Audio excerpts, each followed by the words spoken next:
Hello, digital world. What is up? Hope you are doing well and blessed.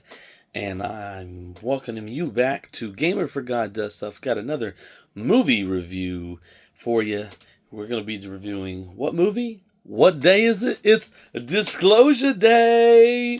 That's right. That's exactly how it's presented in the movie. A camel just goes to the television station and it's like, yo, it's Disclosure Day. There's your outdated references for 500, Alex. Thank you. So, yes, we're going to be talking about the new Steven Spielberg movie that just came out a few weeks ago, Disclosure Day. What is Disclosure Day? What is this movie about? Is it any good? Is it biblical, unbiblical? Is there good messages, bad messages?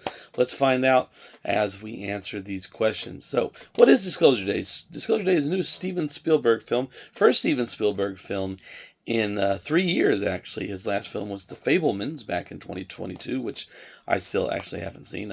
I should see it sometime. It's kind of his autobiography of his own life, essentially. And I do like Steven Spielberg a lot.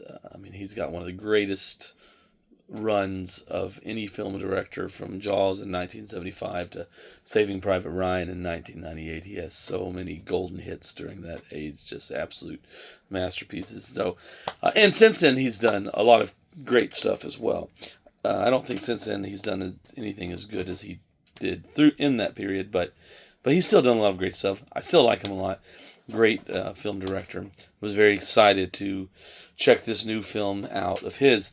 Also, as a quick aside, as I listened to the music for this film, I was like, this is definitely John Williams. And I just wasn't sure if it would be or not, because, he's like 93. I usually see him traveling around in a wheelchair in the last few times I've seen him, but he did do the score for this movie. So, salute and props to John Williams, the man, still honing his craft and making soundtracks that are fantastic. So, interesting side note for you.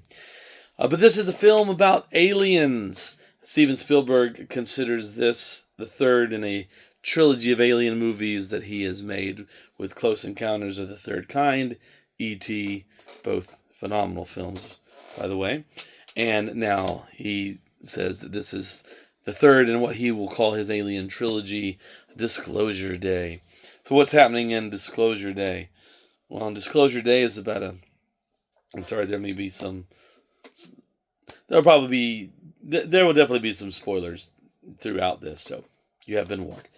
But Disclosure Day is about an evil corporation named Vortex that has been doing stuff with aliens on our planet for the last, since the 20s or 30s or Roswell or whenever all that stuff went down, according to the movie, of course. And but of course they have been suppressing the truth and in the movie about what's been going on and what they've been doing with the aliens that have come to this planet and hiding all these things and stuff. And the movie is about two individuals who are kind of connected into all of this that Vortex is trying to silence. One man who's a former employee of Vortex, and one woman who is an anchor for a local news station. And it's kind of about Vortex trying to chase them down and stop them from releasing the truth and so on and so forth. That's kind of the very general synopsis of the movie.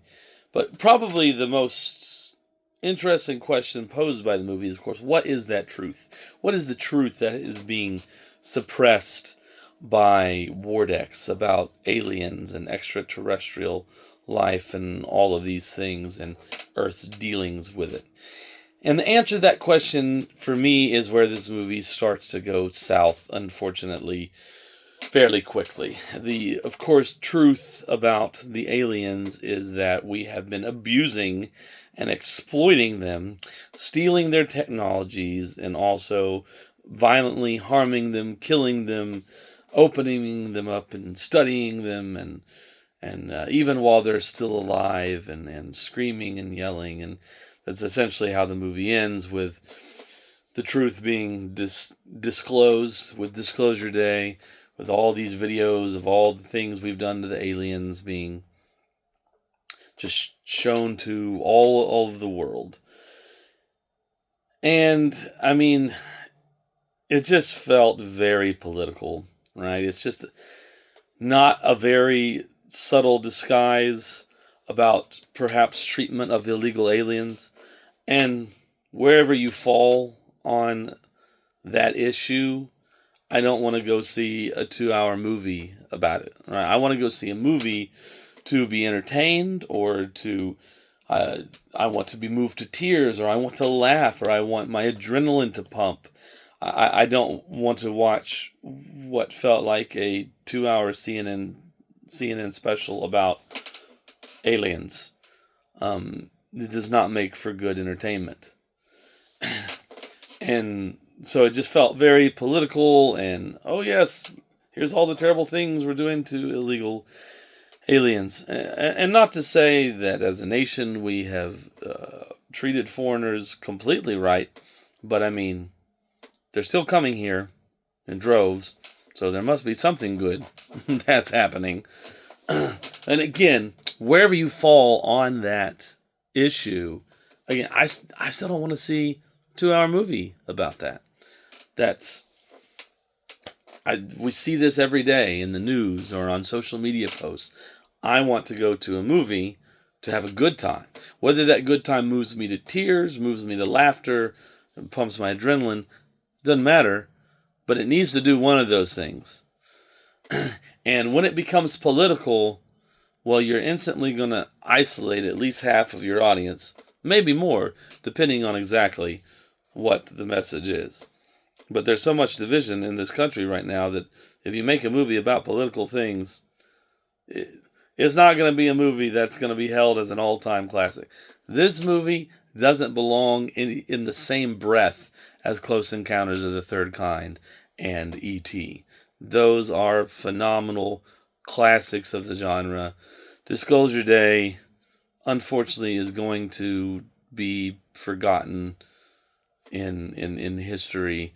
A few months from now, no one will care about it. The Rotten Tomatoes scores have already dropped significantly, both on audience and critics' ratings, since the release of the film, which is just an audience rating of about 70% now, which is not bad, but it was almost 90% a few weeks ago when it came out on the audience rating.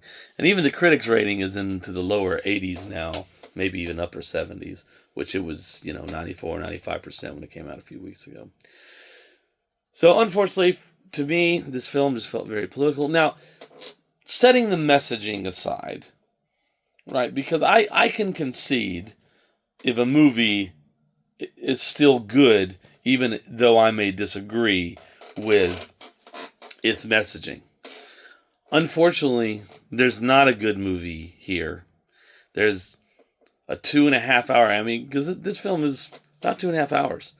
2.5 hour game of cat and mouse where the news anchor lady and the former Wardex employee run and hide from the company until eventually the company finds them. It just really wasn't exciting, wasn't thrilling, and we pretty much know how everything is going to turn out from the beginning of the movie. So, unfortunately for me, I cannot give this movie a high recommendation. It is not an entertaining film. I don't care for the messaging. Biblically speaking, also, there definitely was profanity, including taking God's name in vain. Things of that nature, more than I wished there would have been. Even at least one F-bomb, I believe, in there as well. So there was definitely some language. I don't remember if there was much of a sexual nature, but I don't think there was that much, but I think there were a few references, nothing super blatant. But at any rate, I don't give the movie a great recommendation anyways. If I had to put a number on it, I'm going to give this a 6 out of 10. And frankly, I'm only giving it a 6 out of 10 because Steven Spielberg's name is attached to it. If anyone else were making this, it would probably be a 5 or a 4 out of 10. But I mean, look, Steven Spielberg doesn't really make bad films. I mean, except for 1941, that was not great. But other than that, even Steven Spielberg's worst films are usually better than a lot of directors' greatest films. Sometimes this one just isn't one of those, unfortunately. The heavy-handed political messaging, and of course, the hero who comes to save the day is what? Legacy media and journalists. Right? It's us. We're going to tell you the truth. And even if this kind of information was handed to a major news network, they're not just going to stop everything they're doing and show you the truth. Unfortunately, it's media corporations on both sides of the equation that are responsible for a lot of the misinformation that we receive today. So it just felt like a political fairy tale. Did not care for it, and it wasn't even entertaining in spite of the bad messaging. There was, I think, there's very little entertainment value, and I hate to say this, right, because I love Steven Spielberg's films, and I really wanted this to be a good one. I wanted it to be in the same. I wanted this to be able to be mentioned in the same breath as Close Encounters of the Third Kind and E.T., but it just isn't. So I'd say don't bother. If you're really still particularly interested, give it a try. I realize it's directed by Spielberg, and that appeals to a lot of people, but again, its popularity has waned fast, as has its box office returns, as has its scores on Rotten Tomatoes. So I don't think this film is going to stand the test of time.